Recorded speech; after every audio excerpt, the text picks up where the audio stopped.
कहानी की शुरुआत होती है रेमंड नाम के एक बेहद आलसी लड़के से, जो इस वक्त फिशिंग करने के मूड से एक लेक के किनारे आकर बैठा। अभी अभी स्कूल में रेमंड की जमकर बेइज्जती हुई थी और अब वो सबको 4-5 अतरंगी मछलियां पकड़ के दिखाना चाहता था कि वो एकदम नल्ला नहीं है। जब वो लेक के पास अपनी साइकिल पर पहुंचा तो बहुत सारी चिड़िया उसे रास्ता दिखाने लगी, मानो उसे किसी खास जगह तक ले जाना चाहती हूँ। तभी उसे एक बड़ा सा मेंढक दिखा और वो उसे पकड़ने भागा, लेकिन मेंढक झील में कूद गया। अपना कांटा पानी में डालकर वो लेक के किनारे पर ही लेट गया और जोर जोर से बोलते हुए सोचने लगा कि बस कुछ ऐसा हो जाए कि जिंदगी में कुछ ना करना पड़े और सब कुछ मिल जाए जो भी चाहिए हो। उसके इतना कहते ही उसका फिशिंग वाला कांटा अपने आप ही खिंचकर एक अजीब सी चीज में जाकर फंस गया। उसने खींचने की कोशिश की और जब उसने ध्यान से देखा तो एक अजीब सा जीव सामने आया। रेमंड अब पेड़ों के पीछे छुपते छुपाते उसके करीब जाने लगा। वो समझना चाहता था कि ये चीज क्या है। उसने जीव की तरफ पत्थर फेंका तो उसने पत्थर को पकड़ लिया। फिर वो बोलने भी लगा। उसने अपना नाम बेली बताया और कहा कि मैं एक जादुई घिया हूँ। पहले तो रेमंड डर गया, लेकिन फिर उसे दादी की कहानी याद आई।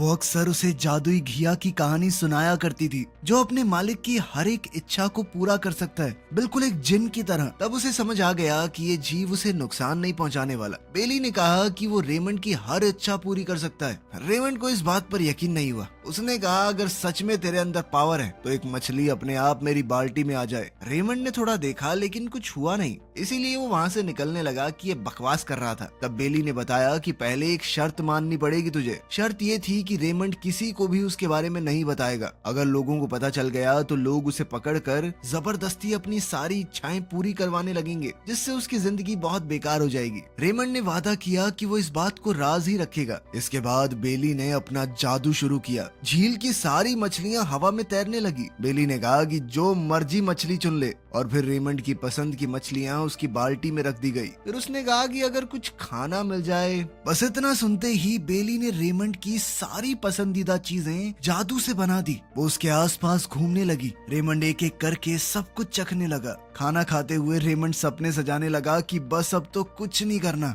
जिंदगी भर आराम से एकदम मजे से जीऊंगा मैं।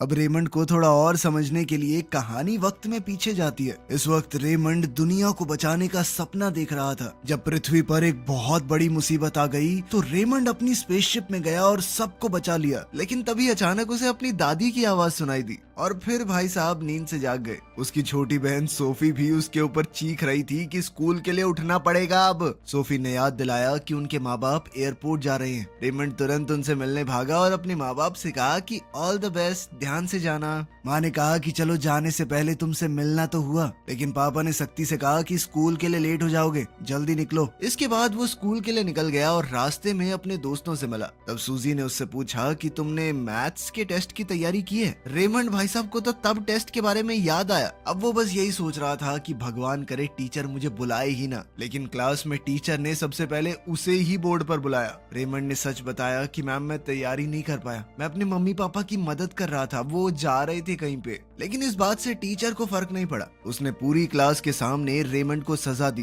ताकि सभी बच्चों को समझ आए कि बिना पढ़े आने का नतीजा क्या होता है। ये पहली बार नहीं था। रेमंड अक्सर पढ़ाई को नजरअंदाज ही करता था, इसीलिए उसके नंबर भी कम आते थे। क्लास के बोर्ड पर भी उसके नाम के आगे बस एक स्टार लगा हुआ था। लेकिन रेमंड खुश था कि चलो एक स्टार तो है मेरे पास। वो ज्यादातर समय उल जलूल सपने देखने में बिताता। उसने अपने दोस्तों को अपना साइंस प्रोजेक्ट के लिए बनाया हुआ रॉकेट का डिजाइन दिखाया, लेकिन जॉन ने उसका मजाक उड़ाया और कहा कि ऐसा रॉकेट बनाना बहुत मुश्किल है। ये सुनकर रेमंड उदास हो गया और वहाँ से चला गया। घर पहुंचकर उसने सुना कि दादी सोफी को एक जादुई घिये की कहानी सुना रही है, जो हर एक इच्छा को पूरी कर सकता है। रेमंड ने ये कहानी न जाने कितनी बार सुनी हुई थी, तो वो इसे नजरअंदाज करके अपने कमरे में चला गया। उसने एक जगह बैठकर होमवर्क करने की बहुत कोशिश की, लेकिन बार बार नींद की झपकी आ जाती। फिर वो मछली पकड़ने उसी लेक पर पहुंच गया जहां से कहानी की शुरुआत हुई थी। खैर, बेली का जादू से बनाया हुआ खाना खाने के बाद रेमंड ने आसमान की तरफ देखते हुए कहा, यार मैं हमेशा से उड़ना चाहता था। इतना सुनते ही बेली ने जल्दी से थोड़ा दूर जाकर जादू से एक प्लेन बना दिया और कहा कि मास्टर बैठो इसमें। बेली ने पायलट सीट पर बैठकर प्लेन को उड़ाया और आसमान से अपने शहर का नजारा देखकर रेमंड बहुत खुश हुआ। वो आसमान में पक्षियों के साथ उड़ रहा था। रेमंड की सपनों भरी दुनिया असलियत में बदलने लगी। उसने बेली से कहा कि मुझे स्कूल ले चलो ताकि मैं अपने दोस्तों को पकड़ी हुई मछलियां दिखा सकूं।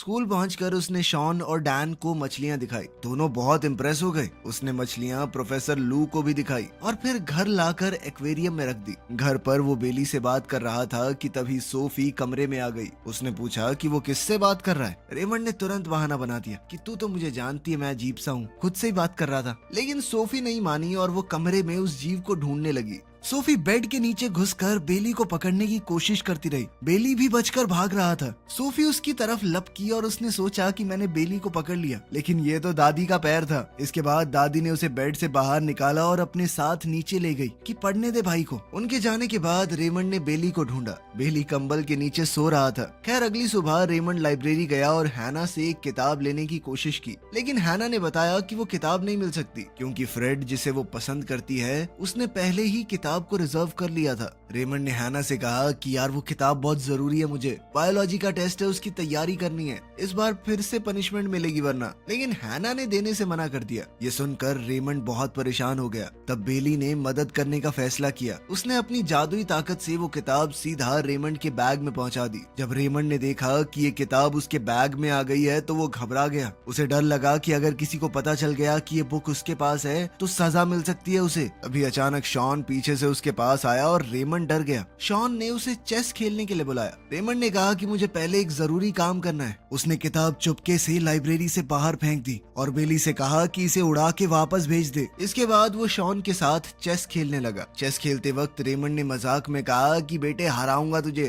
तेरा राजा रानी सब खा जाऊंगा मैं, ये देख मेरा हाथी। लेकिन बेली को लगा कि वो सच में राजा रानी वो सब खाना चाहता है और उसकी इच्छा पूरी कर दी। अचानक से रेमंड ने सच में चेस के सारे पीस निकल लिए। अब वो तुरंत बाहर भागा ताकि उन्हें निकाल सके। इसी दौरान उसने देखा कि साइंस की किताब हवा में उड़ रही है। वो उसे पकड़ने के लिए पीछे भागा लेकिन पकड़ नहीं पाया। तब बेली ने उड़ने वाली टोपी का इस्तेमाल किया ताकि किताब का पीछा कर सके, लेकिन दोनों सीधे फिटनेस रूम के स्विमिंग पूल में गिर गए। जब रेमंड वहां पहुंचा तो उसने बिना सोचे पानी में छलांग लगा दी और किताब का पीछा करके उसे पकड़ लिया। कोच ने देखा कि रेमंड बहुत तेज तैर रहा है। उसकी रफ्तार देखकर वो बहुत इम्प्रेस हुआ। उसने रेमंड को अपनी स्विमिंग टीम में शामिल होने का ऑफर दिया क्योंकि टीम में जगह खाली थी और कुछ हफ्तों बाद कंपटीशन होने वाला है। रेमंड ने तुरंत हाँ कर दी। पूल के पास कपड़े सूखने का इंतजार करते वक्त रेमंड सोचने लगा कि क्या उसकी टीम स्विमिंग चैंपियनशिप जीत पाएगी। बेली ने तुरंत कहा कि जब तक वो साथ में है रेमंड हमेशा जीतेगा। रात को जब रेमंड सो रहा था बेली ने उसका कमरा साफ कर दिया। उसके गंदे कपड़े टोकरी में रख दिए, साफ कपड़े अलमारी में रख दिए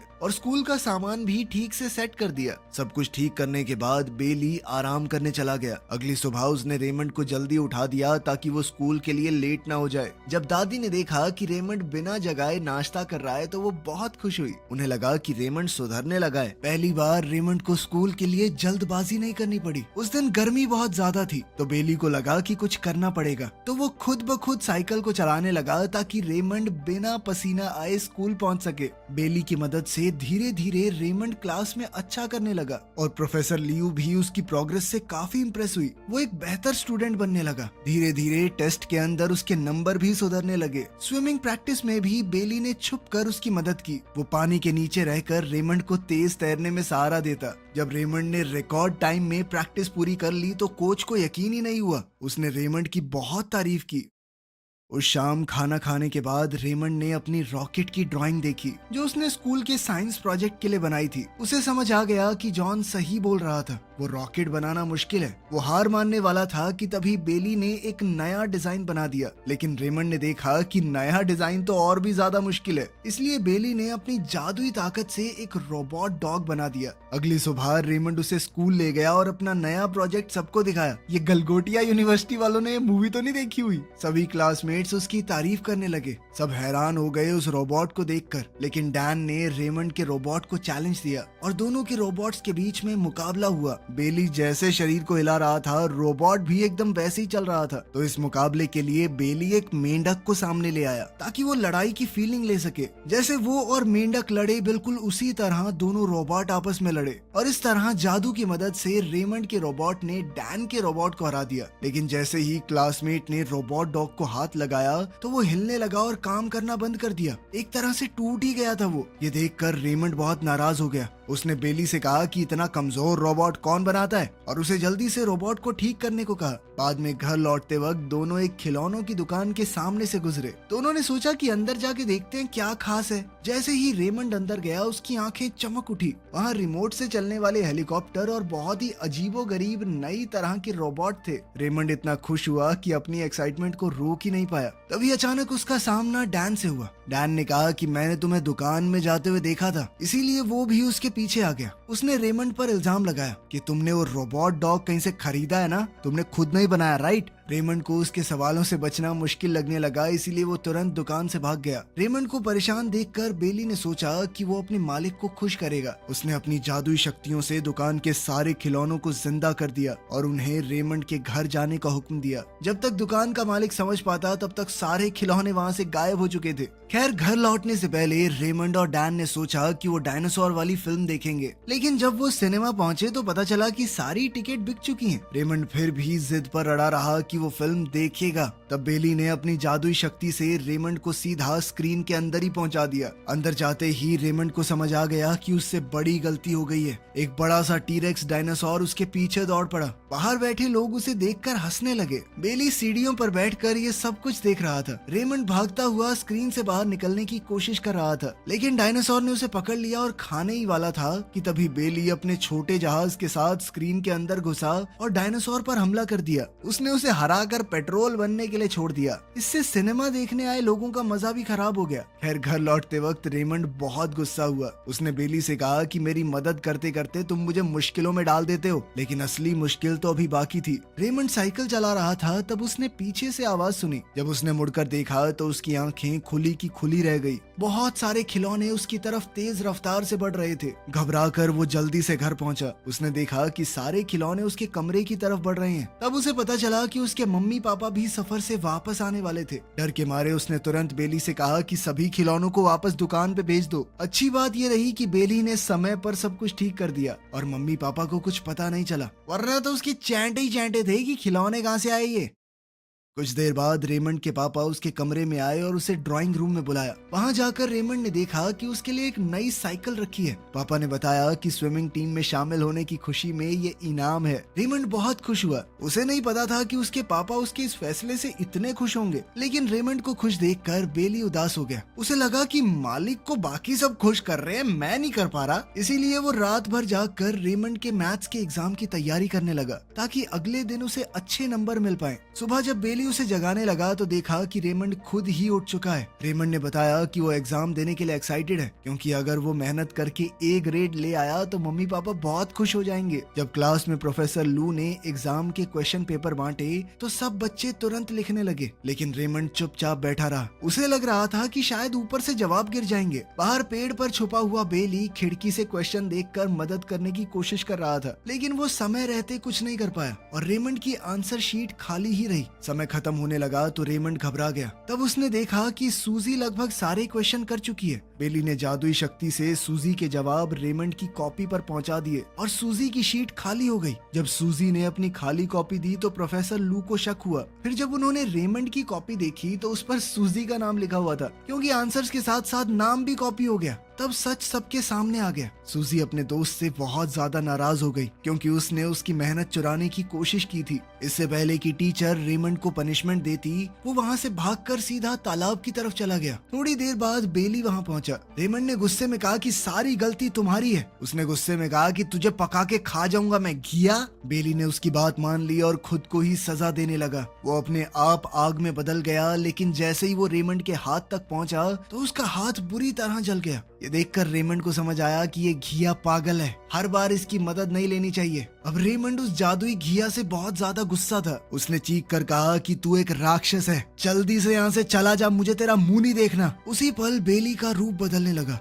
धीरे धीरे वो सच में एक डरावने राक्षस में बदल गया। तब उस जादुई घिया ने सच बताया। उसने कहा कि मैं वैसा ही बन जाता हूँ जैसी भावनाएं मेरे मालिक के दिल में होती हैं। अगर रेमंड के मन में गुस्सैले बुरे विचार आएंगे तो उसका रूप भी बदल जाएगा। इतना कहकर वो उस डरावने रूप में रेमंड का पीछा करने लगा। रेमंड डर गया और जोर से बोला कि वो तुरंत चला जाए। जैसे ही उसने ये कहा, बेली फिर से अपने पुराने शांत रूप में आ गया। वो रेमंड से माफी मांगने लगा। उसने कहा कि मुझे एक और मौका दे दो, लेकिन रेमंड अब उस जादुई घिया से तंग आ चुका था। उसने उसे उठाया और वापस उसी तालाब में फेंक दिया जहां वो उसे पहली बार मिला था। कुछ ही देर बाद रेमंड की टीचर और उसके दोस्त उसे ढूंढते हुए वहां पहुंच गए। सब लोगों को उसकी चिंता हो रही थी। मिस लू उसे तुरंत स्कूल के डॉक्टर रूम में ले गई और उसके जले हुए हाथ की मरहम पट्टी की। साथ ही उसने उसे समझाया कि जिंदगी में जो भी चाहिए मेहनत से मिलता है। चीटिंग करना गलत बात है और उसका रिजल्ट हमेशा बुरा ही होगा। जब रेमंड बाहर आया तो उसने देखा कि उसके दोस्त बाहर खड़े उसका इंतजार कर रहे हैं। उसने तुरंत सूजी से भी माफी मांगी। सूजी ने उसे माफ कर दिया और कहा कि आने वाले एग्जाम्स के लिए मैं तुम्हारी तैयारी करवाऊंगी। अच्छे नंबर आएंगे तुम्हारे, चिंता मत करो। अब स्विमिंग कंपटीशन बस कुछ ही हफ्तों दूर था। रेमंड हर दिन लगातार प्रैक्टिस करने लगा ताकि अपनी टीम को जितवा सके। धीरे धीरे वो एक मजबूत और तेज स्विमर बन गया। जल्द ही वो अपनी टीम के सबसे बेहतर खिलाड़ियों में शामिल हो गया। इन सब घटनाओं के बाद भी बेली अपने मालिक को छोड़ नहीं पाया। वो अपने मालिक की चिंता करता रहा। वो चुपचाप दूर से रेमंड को देखता था। रेमंड को उसके होने का पता भी नहीं चला। बेली उसकी लगन देखकर बहुत खुश था और उसे अपने मालिक पर गर्व महसूस हुआ।